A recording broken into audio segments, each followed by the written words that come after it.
టోపీ అమ్మకందారుడు కోతులు. ఒకానొకప్పుడు ఒక చిన్న గ్రామంలో టోనీ అనే టోపీలమ్ముకునేవాడుండేవాడు.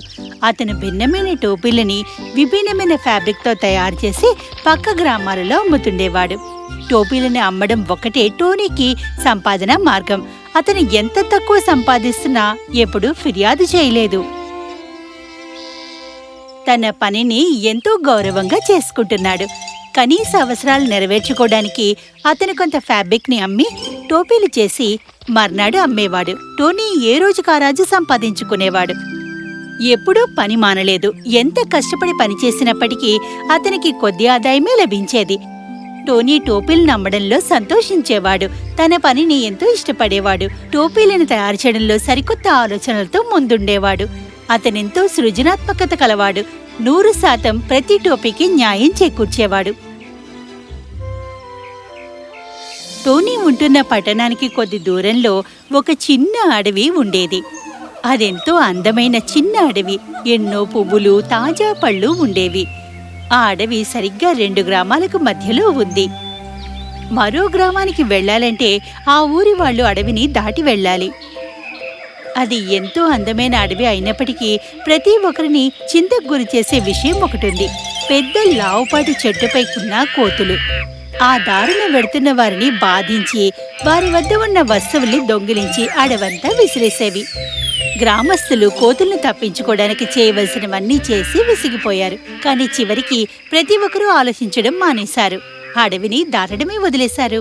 అడవి నుండి జంతువుల్ని బయటికి తీసుకెళ్లలేరు. అది వాటికి ఇల్లు. కోతులు అంటేనే ఎంతో తుంటరివి. దారిలో వెళ్లేవారి వస్తువుల్ని దొంగిలించేవి. తరచుగా బాటసారులని అనుకరించేవి. వారిని చూసి నవ్వేవి. అది నా గొడుగు, వెంటనే దాన్ని నాకు తిరిగి ఇచ్చేయండి.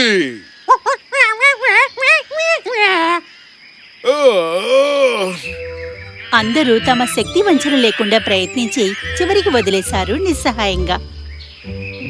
కొన్ని రోజుల తర్వాత టోనీ తన టోపీలను అమ్మడానికి గ్రామానికి వెళ్ళాడు. అతను అన్ని రకాల టోపీల్ని తీసుకెళ్లాడు. లేత, ముదురు రంగులు, పోల్కా చుక్కలు, చారలవి, ఎవరూ కూడా ఊహించలేని అందమైన టోపీలన్నీ టోనీ బుట్టలో ఉన్నాయి. టోపీలు టోపీలు టోపీలు, మీకు కావలసినన్ని టోపీలు మీరు కొనుక్కోండి. మునుపెన్నడూ చూడటటువంటి టోపీలు, ఎరుపు, బూడిద రంగు, నీలం, ఎన్నో రంగులు, సరికొత్తవి టోపీలు టోపీలు టోపీలు. గ్రామస్తులు వారి ఇళ్లలో నుండి బయటికి టోనీ గొంతు వినగానే వచ్చారు. గ్రామస్తులంత అందమైన టోపీల్ని ఎప్పుడూ చూడలేదు.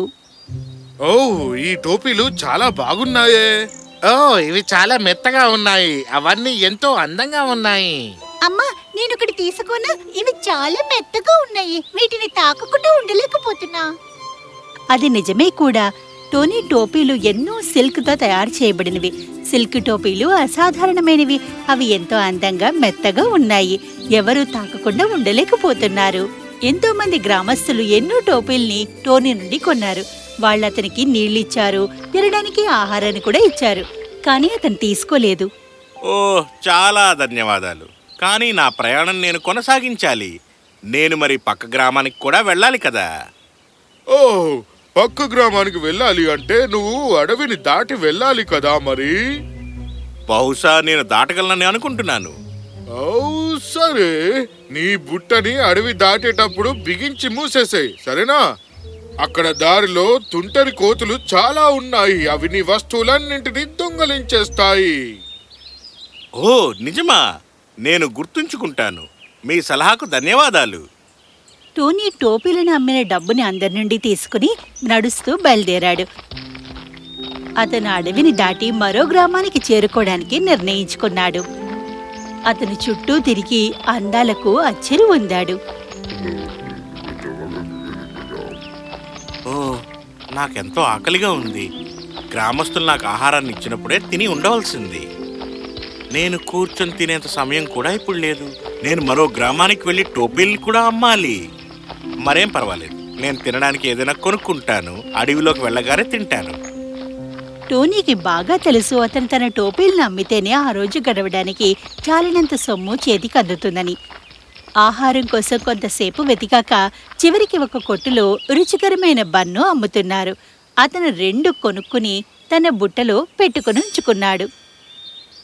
టోనీ గ్రామాన్ని దాటి అడవి వైపు నడుచుకుంటూ వెడుతున్నాడు. అతను అడవిని చేరుకునే సమయానికి అతను కోతుల గురించి, ముసలాయన ఇచ్చిన సలహాను గురించి పూర్తిగా మర్చిపోయాడు. అతను అడవిలో అందమైన పూలని, తాజా పళ్ళని చూస్తూ ఆనందిస్తున్నాడు. అతను కొన్ని పళ్ళను కోసుకుని బుట్టల్లో చుట్టి పెట్టుకున్నాడు.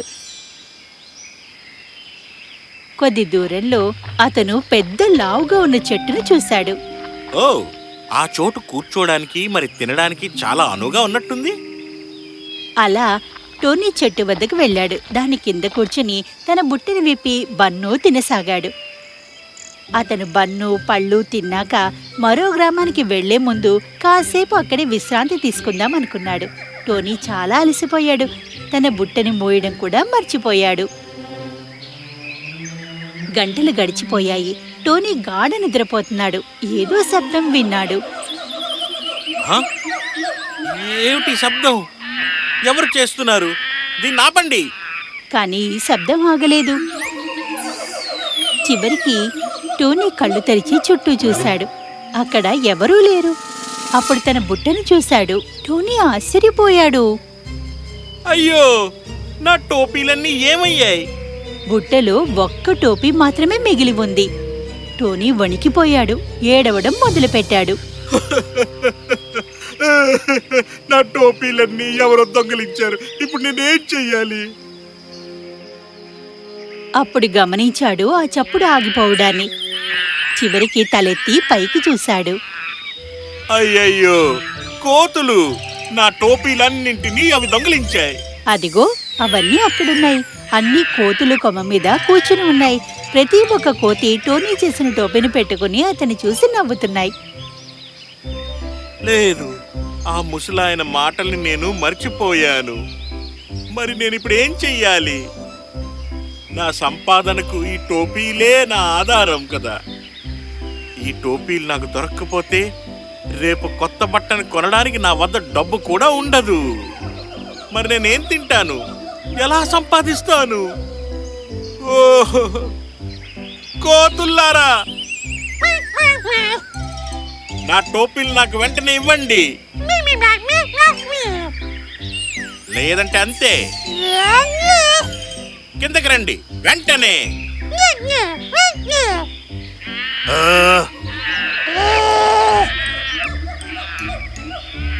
కోతులన్నీ తమ కాళ్ళని కొమ్మలకు గట్టిగా బిగించి ఊపసాగాయి.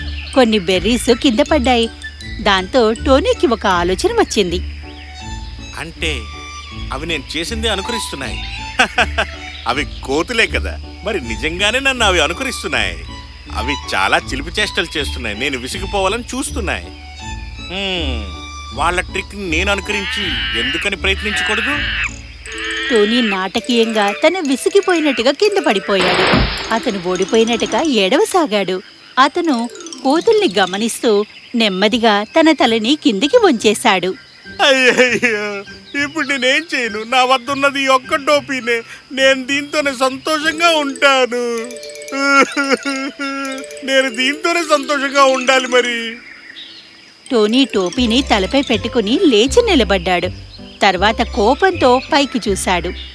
కోతుల్లారా, మీకు మంచి గుణపాఠాన్ని ఏదో ఒక రోజు నేర్పిస్తాను. ఇలా చెప్పి అతను తన టోపీని తీసి ఒక క్షణం ఆగాడు. మొత్తం శక్తితో నేల మీదకి విసిరాడు. టోనీని సరిగ్గా అనుకరించాయి కోతులన్నీ కూడా. టోపీలన్నింటినీ నేల మీదకి విసిరేశాయి. ఏమాత్రం సమయం వృధా చేయక టోనీ అన్ని టోపీలని ఏరుకుని తన బుట్టలో పెట్టుకుని తాళం వేసేశాడు. ఓ నా పిచ్చి కోతుల్లారా, సరే సరే, ఇక గుడ్ బై. అలా టోనీ పనులు మనకు అనుకూలంగా లేకపోతే ప్రశాంతంగా ఉండడం యొక్క ప్రాధాన్యతని తెలుసుకున్నాడు. కోతుల బలహీనతని తన చికాకు పడి ఉంటే తెలుసుకునేవాడు కాదు.